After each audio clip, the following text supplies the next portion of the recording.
Be a busy day at the United Nations today, where the United States is negotiating a UN Security Council resolution that proposes a temporary ceasefire in the Israel-Hamas war while opposing a major Israeli ground offensive in Rafah.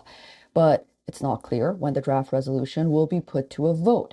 So far, on all the UN actions on the Israel-Hamas war, the United States has rejected demands for an outright permanent ceasefire. International concerns has been heightened by the Israeli plan to storm Rafah while over 1 million Palestinians are sheltering there. All EU countries except Hungary have called for an immediate humanitarian pause in the war. So far, though, the European Union has struggled for a united response against Israel's military operations. But now the bloc's foreign policy chief, Joseph Borrell, has said 26 member states have agreed on a statement demanding a halt to the fighting that would lead to a sustainable ceasefire. The EU countries have reiterated their calls to Israel to not launch an assault on Rafah. Israel, on the other hand, is warning that unless Hamas frees all hostages, its offensive will continue as the Muslim holy month of Ramadan is set to begin. War Cabinet member Benny Gantz has said that Israeli army is ready to push deeper into Rafah during Ramadan that starts on March 10th. Meanwhile, the World Health Organization has completed a second evaluation mission for Gaza's Nasser Hospital.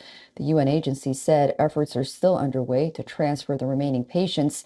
The WHO says the site has no electricity or running water, while medical waste and garbage is creating a breeding ground for disease. On the northern side of the Israeli border, the conflict with Lebanon is also escalating. At least 2 Israeli airstrikes hit southern Lebanon near the coastal city of Sidon. Okay, for more on this, we are being joined by Dov Zakheim.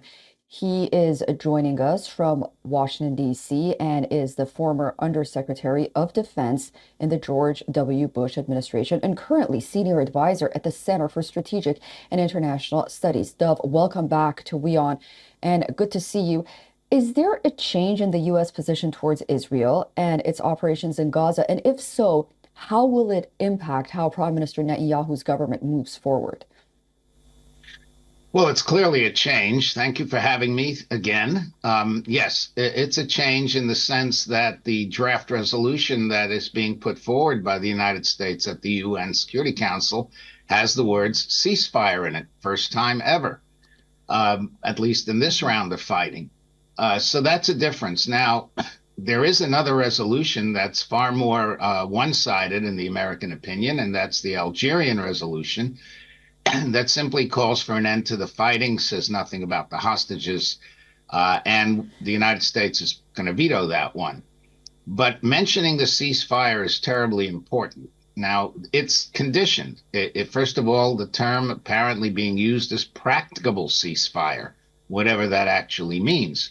Secondly, it does say that the hostages all have to be released, something like what Gantz just said, and you quoted him, that they need to be released as part of this arrangement. And not going into Rafah, well, obviously, if the hostages are released, there's much less of an excuse to go into Rafah. And so the United States is very explicit about that as well. So there is a change. Clearly, it reflects the frustration of President Biden, who's been constantly telling Mr. Netanyahu to agree to a ceasefire and help to get the hostages out. The Israelis did get 2 hostages out the other week, but there are so many left, well over 100, and they're dispersed and they're underground. It's not going to be easy to get them. And of course, even if they were to invade Rafah full force, that doesn't mean they'll save the hostages. By the way, the fact that it's Ramadan didn't stop the Egyptians from attacking Israel during what they call the War of Ramadan. So that's somewhat of a side issue. But clearly, the United States is reflecting its frustration. You asked me what Mr. Netanyahu is going to do. Well, right now, he is as defiant as ever. He just came out with a new statement that there wouldn't be a Palestinian state for decades. He's playing to his extreme right. But at the end of the day, should the United States turn on him, which is becoming increasingly likely, he may actually have to cave unless he cares nothing at all about the dead and the wounded in his own country and his own citizens. So we talked about Rafah. The Palestinians are bracing for what seems to be an imminent assault on Rafah as Israel prepares to launch that ground offensive in the southern Gaza city. Can a UN resolution that we just talked about, aimed at addressing the situation, be effective in possibly altering the situation on the ground and Prime Minister Netanyahu's decisions? Well, in the past, it has been. And clearly, a Security Council resolution that passes, which means the United States votes for it, is a major message, even to someone who is as uh, reluctant to change as Netanyahu is.